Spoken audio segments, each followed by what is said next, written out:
Nouveau scandale financier en cours de téléchargement à Yaoundé.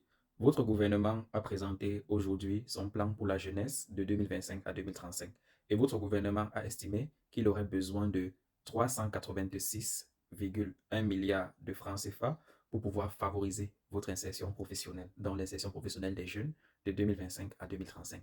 Rien que ça. Vous devez vous demander, c'est qui le monsieur sur l'image là en haut? Sachez que c'est votre ministre de la Jeunesse, Mounou Nafouto. Moi-même, je suis déçu de le connaître parce que j'ai l'impression que connaître son nom et son visage occupe une place dans mon cerveau qui aurait pu servir à autre chose.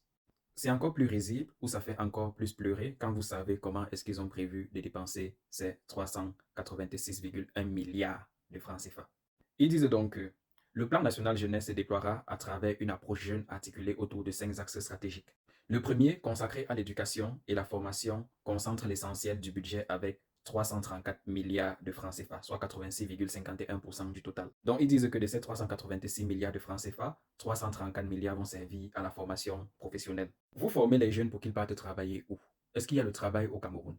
Si vous interrogez la plupart des jeunes Camerounais, est-ce qu'ils vont vous dire que leur problème, c'est la formation professionnelle?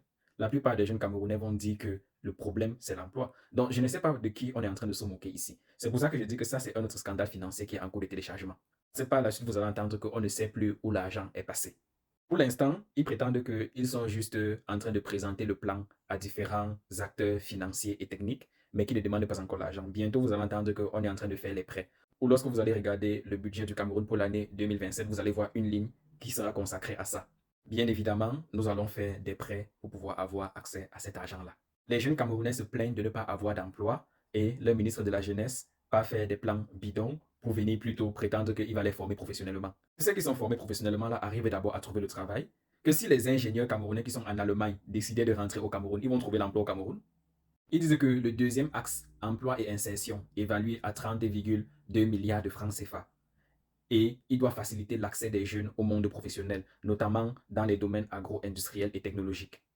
Vient ensuite le volet citoyenneté doté de 3,5 milliards de francs CFA destinés à faire du civisme et de l'éducation morale des leviers d'employabilité. On me rappelle même qu'il parle de leviers d'employabilité et d'éducation civique et morale. Chaque mois, nous avons une nouvelle vidéo pour adultes mettant en scène des jeunes, mais on n'entend jamais le ministère de la Jeunesse venir s'exprimer par rapport à ça. Même la preuve que j'avais complètement oublié l'existence de Mounou Nafutsu. Je me rappelle de la vidéo de Zuimento, d'infirmières qui étaient en train de danser le mapuka sur les lits d'hôpitaux. On n'a pas entendu Mounou Nafutsu venir parler. En tout cas, lorsque le scandale financier va sortir, je vais encore venir faire la vidéo. Attendons voir.